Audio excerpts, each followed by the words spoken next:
la victoire. Alléluia. Mon histoire est écrite. Oh, oh, oh. Salut à tous, aujourd'hui on se retrouve pour une nouvelle vidéo, j'espère que vous allez bien. Moi ça va très bien, malgré le confinement, la positivité est toujours mon partage. Voilà, par la grâce de Dieu. Aujourd'hui je viens avec une toute nouvelle vidéo. Le titre, comme vous l'avez vu, c'est de l'échec à la réussite, comment j'ai fait. Donc avant de commencer la vidéo, mes explications, etc., j'aimerais dire que c'est mon avis, c'est mon expérience que j'ai partagée. C'est pas un avis de professionnel, voilà, de la réussite et tout. Voilà, c'est juste comment j'ai fait pour réussir, c'est tout ce que je raconte dans la vidéo. Donc j'espère que ça vous plaira. Bon, déjà, pour commencer, tout ça, c'était l'année dernière, en 3e, que tout ça m'est arrivé. Déjà, il faut savoir que je suis passée en 3e avec de très bonnes moyennes, voilà, avec des tableaux d'honneur, etc. Mais quand je suis arrivée, c'est comme si, comment dirais-je, le diable m'attendait. Hein. C'est comme s'il m'attendait, il m'a dit que toi là, attends, arrive d'abord ici. Arrive en 3e, tu vas voir ce qui se passe vraiment. Donc quand je suis arrivée, premier trimestre, au fait, c'était vraiment l'analyse, vous voyez, tu arrives une nouvelle classe, etc. C'est l'analyse. Mais moi, j'étais en mode, je stressais parce que je savais déjà, dans ma tête, je savais déjà que je devais travailler pour 3 trimestres, je devais travailler pour mon brevet. Donc j'avais l'examen, j'avais 3 trimestres à passer. Donc là, je devais cartonner les deux côtés. Donc c'était assez difficile pour moi. Mais premier trimestre, je ne l'ai pas eu. Voilà, je l'ai raté. Voilà, j'ai accusé les réseaux sociaux, j'ai accusé plein de choses, j'ai accusé les professeurs, voilà, qu'ils expliquaient pas bien, etc. Mais il y a un truc que j'avais pas remarqué. Premier trimestre, je m'assieds avec une amie et mon amie a eu le trimestre, comment moi j'ai pas gagné. Bizarre, j'ai pas fait attention. Le trimestre qui a suivi, j'ai dit bon, je vais me rattraper. Et voilà, je commençais à travailler. Mais je travaillais pas au même niveau que les autres. C'est-à-dire que les autres travaillaient pas plus que moi, mais ils étaient plus concentrés que moi. Et c'est là que j'ai commencé à... Au fait, je me suis posée, je me suis dit, mais Malicia, qu'est-ce qui t'arrive? Pourquoi? Et je me suis dit, qu'est-ce qui ne va pas? Je suis passée avec de très bonnes moyennes, parce que j'étais arrivée à un niveau où les profs m'interrogeaient de savoir ce qui n'allait pas. Parce que ceux qui m'ont tenu dans les classes précédentes savaient que j'avais un niveau au-dessus de la moyenne que j'avais. J'étais vraiment, voilà, ça n'allait toujours pas. Maintenant, un jour, comme Dieu sait faire les choses un jour, j'étais triste parce que on avait eu un devoir d'histoire.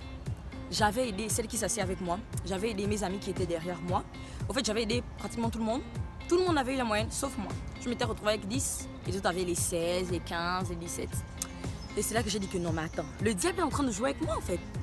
J'étais en mode non, c'est pas grave, ça va aller. C'était un mercredi. Donc quand je suis rentrée à la maison, et tout, j'étais un peu triste.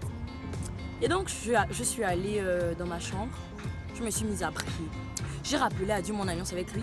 Et je lui ai dit, de la même façon que tu as permis que moi j'arrive en 3e là, je ne vais pas rester. 2020 ne va pas me trouver en 3e. C'est parce que moi je suis pas là pour reprendre les classes comme ça là. Tu vas m'exaucer. Je lui ai dit ça comme ça. Et donc après je suis retournée. Le lendemain je suis retournée à l'école. J'essayais de me concentrer et tout, voilà. Mais ça n'allait toujours pas. Donc malgré le fait que j'ai eu à prier, ça n'allait toujours pas. J'ai rappelé à Dieu quelque chose. L'histoire de Daniel, Daniel et ses compagnons, voilà, Daniel s'était démarqué parmi les, on va dire, les voyants, les médiums, etc. qui étaient venus, voilà. Et donc, j'ai rappelé ça. J'ai dit, de la même façon que tu as renouvelé l'intelligence de Daniel, là, tu vas renouveler la mienne. Je disais ça à Dieu. Et ensuite, avant de faire ça, je me suis rappelé que Dieu n'aidait pas les paresseux. Et donc, j'ai établi un programme d'études. Donc c'est pour vous dire que, au fait, on peut être là, on prie. Oui, c'est vrai, Dieu exauce. Mais quel est l'effort que toi tu as eu à fournir pour que Dieu t'exauce? Donc, avant de supplier le Seigneur, avant d'implorer la faveur de Dieu, pose-toi la question de savoir, est-ce que j'ai d'abord travaillé moi-même? Est-ce que j'ai fait l'effort moi-même? Parce qu'on sait que sans Dieu on n'est rien, oui c'est vrai. Mais il y a des bases qu'on doit quand même établir, des bases qu'on doit quand même construire. Que sais-je?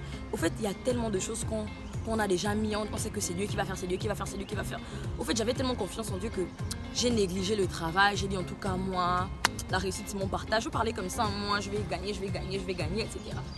Et donc, quand je suis arrivée fin 2e trimestre, j'ai établi un programme d'études.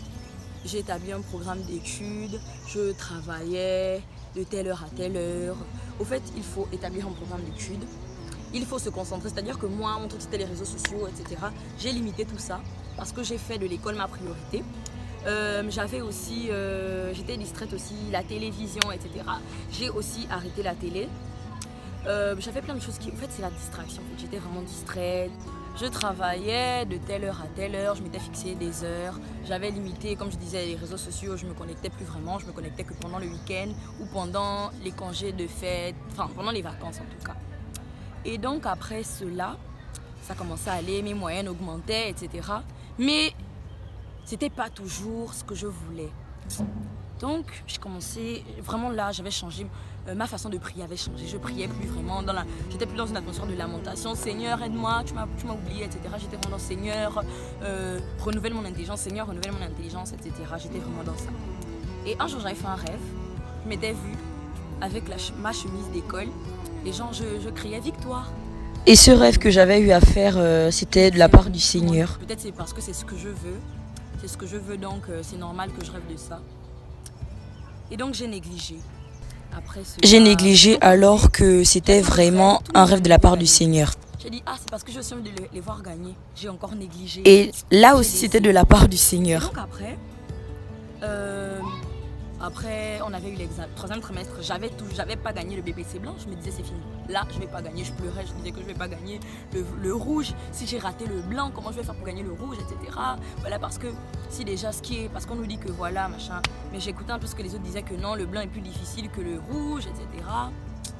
Je me suis dit non, là je dois vraiment travailler, je me suis mis à fond, le groupe de travail, je travaillais à la maison, le prépa, etc. Mais au fond de moi, je savais que là, je pouvais échouer comme ça. J'étais là, j'avais même plus foi en moi. J'étais en mode je vais perdre, je vais échouer, je vais perdre, je vais échouer, je vais perdre, je vais échouer. Et donc après, je m'étais vraiment concentrée.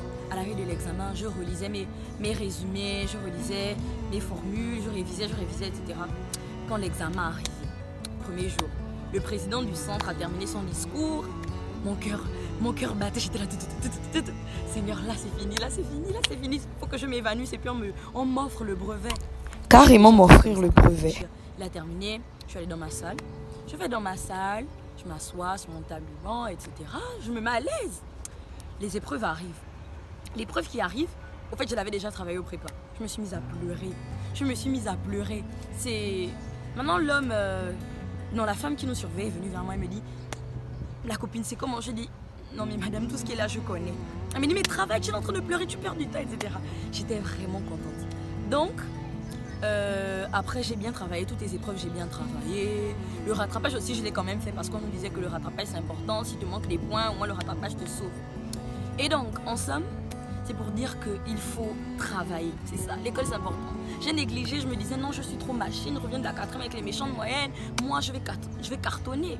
Je me disais cela et voilà, j'ai failli rater une année scolaire, juste comme ça, parce que j'avais pris la grosse tête, c'est ça en fait.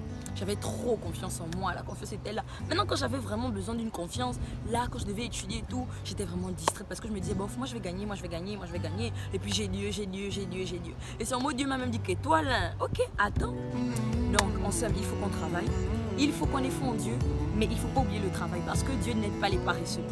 Et donc j'espère que cette vidéo vous aura plu, surtout n'hésitez pas à partager, liker, commenter. Bye bye.